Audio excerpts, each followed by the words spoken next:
નમસ્કાર મિત્રો, સ્વાગત છે તમારું HNGU સ્ટડી પોઈન્ટ યુટ્યુબ ચેનલના નવા એક વિડીયોમાં। મિત્રો, આજના આ વિડીયોમાં આપણે IBPS બેંક ક્લર્કની જે નવી ભરતી બહાર પાડવામાં આવી છે કે જેમાં કુલ 6126 પોસ્ટ માટેની આ ભરતી છે તો એ વિશેની સંપૂર્ણ માહિતી આ વિડીયોમાં મેળવવાના છીએ। આ વિડીયોમાં આપણે જાણવાના છીએ કે ફોર્મ ભરવાના ક્યારથી શરૂ થશે, એની અંતિમ તારીખ કઈ રહેશે, એક્ઝામ ડેટ કઈ છે, આ ઉપરાંત એજ્યુકેશન ક્વોલિફિકેશન શું રહેશે, age limit, exam pattern, exam syllabus વિશેની સંપૂર્ણ માહિતી આ વિડીયોમાં આપણે મેળવવાના છીએ। જો તમે HNGU સ્ટડી પોઈન્ટ ચેનલ ઉપર નવા હોય અને ચેનલ સબસ્ક્રાઈબ ના કરી હોય તો આવી જરૂરી માહિતી મેળવવા માટે જરૂરથી સબસ્ક્રાઈબ કરો। તો હવે શરૂ કરીએ આજનો આ વિડીયો। તો તમે અહીંયા સ્ક્રીન પર જોઈ શકો છો એ રીતે સૌપ્રથમ આપણે વાત કરીએ તો ઇમ્પોર્ટન્ટ ડેટ વિશે। તો સૌથી પહેલાં આપણે જોઈશું કે ઓનલાઈન એપ્લિકેશન કરવાની ડેટ ક્યારથી શરૂ થશે। તો ઓનલાઈન એપ્લિકેશન છે 1/7/2024થી શરૂ થઈ ચૂક્યા છે, જ્યારે એની અંતિમ તારીખ જે છે એ ફોર્મ ભરવાની 21/7/2024 રહેશે। હવે આપણે આગળ વાત કરીએ તો તમે જે ફીસ પે કરવાની હોય છે તો એ ફીસ પે કરવાની તારીખ પણ 1/7/2024થી લઈને 21/7/2024 રહેશે। આ ઉપરાંત અહીંયા ઓનલાઈન એક્ઝામિનેશન જે છે એની એ ઓગસ્ટ 2024માં લેવામાં આવશે। જે પ્રિલિમિનરી એક્ઝામ હશે એ 2024માં લેવામાં આવશે।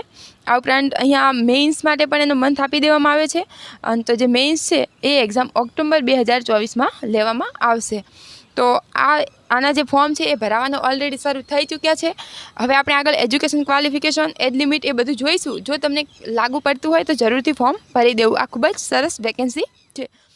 હવે આપણે આગળ વાત કરીએ તો આમાં કેવી કેવી બેંક્સમાં તમને જોબ મળી શકે છે। તો અહીંયા તમે સ્ક્રીનમાં જોઈ શકો છો એ રીતે બેંક ઓફ બરોડા છે, bank of India, bank of Maharashtra, Canara bank, central bank of India, Indian bank, આ અહીંયા જોઈ શકો એ પ્રમાણે અલગ અલગ જે બેંક છે, જે મોટી મોટી બેંક છે એમાં તમને જોબ મળવાપાત્ર છે।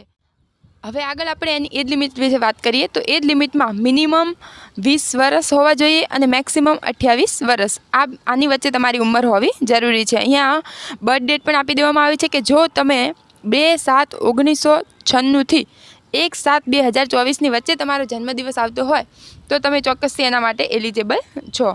હવે આગળ આ ઉપરાંત જે એજ લિમિટ છે એમાં કેટેગરી વાઇઝ છૂટછાટ પણ મળવાપાત્ર છે। હવે આપણે આગળ જોઈએ તો આ જે IBPS બેંક ક્લર્કની જે પોસ્ટ છે એના માટે એજ્યુકેશન ક્વોલિફિકેશન શું રહેશે। તો એજ્યુકેશન ક્વોલિફિકેશનમાં એકદમ નોર્મલ માગવામાં આવી છે કે જો તમે કોઈ પણ રિકોગ્નાઇઝ યુનિવર્સિટીમાંથી ગ્રેજ્યુએશનની ડિગ્રી કરેલી હોવી જોઈએ।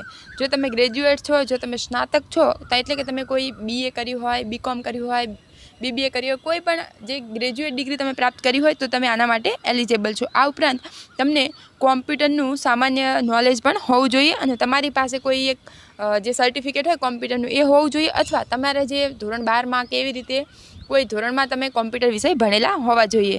આ ઉપરાંત અન્ય એક ક્રાઇટેરિયા એવો પણ છે કે તમે જે કોઈ સ્ટેટમાંથી ફોર્મ ભરો, એટલે જો તમે ગુજરાતના છો તો ગુજરાતમાંથી ભરો, અથવા જો તમને એવું હોય કે તમારે બીજા સ્ટેટમાં સારી વેકેન્સી છે તો ત્યાં એ સ્ટેટ માટે તમારે અપ્લાય કરવું છે તો તમે જે સ્ટેટ માટે અપ્લાય કરશો એ સ્ટેટની જે લોકલ લેંગ્વેજ હોય એની એ તમને આવડવી જોઈએ। એ જે તે સ્ટેટની જે લેંગ્વેજ છે એનું તમને બેઝિક નોલેજ હોવું જરૂરી રહેશે, આ પણ એક ક્રાઇટેરિયા છે। આ ઉપરાંત બીજી એક વસ્તુ કે તમે જે સ્ટેટમાંથી એપ્લાય કરશો એ સ્ટેટમાં તમને જોબ મળવાપાત્ર છે, એટલે તમારે જે સ્ટેટમાં જોબ જોઈતી હોય એ તમારે ફોર્મ ભરતી વખતે કમ્પ્લીટ સિલેક્ટ કરવાનું રહેશે। હવે આપણે આગળ જોઈએ કે આના માટે એપ્લિકેશન ફીસ કેટલી રહેશે, કેટલો ચાર્જ કરવામાં આવશે। તો આમાં જે ફીસ છે એ SC હોય, ST હોય અને PWBD, ESM એ વગેરે માટે 175 રૂપિયા રહેશે, અને અન્ય જે કેન્ડિડેટ્સ છે એ બધા માટે 850 રૂપિયા ફીસ રહેશે। તો આ થઈ ફીસની વાત, અને લિમિટેડ જે ટાઈમ છે એમાં તમારે ફીસ પે કરી દેવાની રહેશે। હવે આપણે વાત કરીશું આગળ કે એક્ઝામ પેટર્ન્સ કેવી રહેશે। તો એક્ઝામ સ્ટ્રક્ચરની વાત કરીએ તો એક પ્રિલિમિનરી એક્ઝામ હશે અને એના પછી તમારી મેઇન્સ એક્ઝામ રહેશે। જે પ્રી એક્ઝામ હોય એ ઓનલી ફોર ક્વોલિફાઈંગ નેચર ધરાવે છે, એમાં જે ક્વોલિફાય થાય એ લોકોને મેઇન્સમાં જવા મળશે।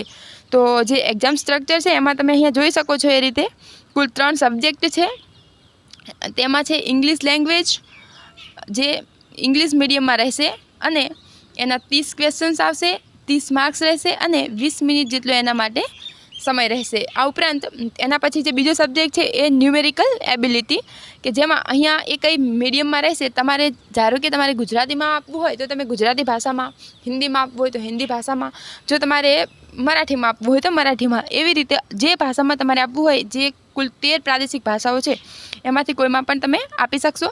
આના ક્વેશ્ચન જે છે એ 35 ક્વેશ્ચન રહેશે, એના માટે 35 માર્ક્સ અને 20 મિનિટનો સમય રહેશે।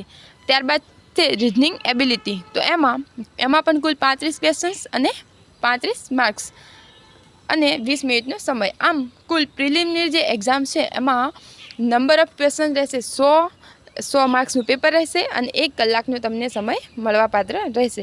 આમાં જે વિદ્યાર્થી મિત્રો ક્વોલિફાય થશે એ લોકો મેઇન્સ એક્ઝામ માટે એબલ ગણાશે। હવે જે મેઇન્સ એક્ઝામ છે એનું શું એક્ઝામ પેટર્ન છે એની આગળ વાત કરીએ તો મેઇન્સમાં જે છે એ કુલ 200 માર્ક્સનું પેપર આવે છે મેઇન્સમાં, અને એના માટે તમને 160 મિનિટનો સમય મળવાપાત્ર રહેશે। તો અહીંયા જે સબ્જેક્ટ છે એમાં છે જનરલ અને ફાઇનાન્શિયલ અવેરનેસ, જે 50 ક્વેશ્ચન્સ આવશે, 50 માર્ક્સ। બીજું જે છે એ છે જનરલ ઇંગ્લિશ, એના પછી છે reasoning ability and computer aptitude, એના પછી છે ક્વોન્ટિટિવ એપ્ટિટ્યૂડ। તો આટલા જે કુલ 4 સબ્જેક્ટ છે એ તમારે પ્રિપેર કરવાના છે મેઇન્સ માટે। અને ખાસ એ વસ્તુનું ધ્યાન રાખવાનું છે કે આ જે મેઇન્સ એક્ઝામ છે એના આધારે જ તમારું મેરિટ બનવાનું છે।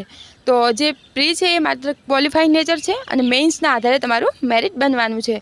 આ ઉપરાંત જે આમાં જે મેરિટ છે એ સ્ટેટ વાઇઝ પણ અલગ અલગ બનતું હોય છે, કેટેગરી વાઇઝ, આ ઉપરાંત બેંક વાઇઝ પણ અલગ અલગ મેરિટ આમાં બનતું હોય છે।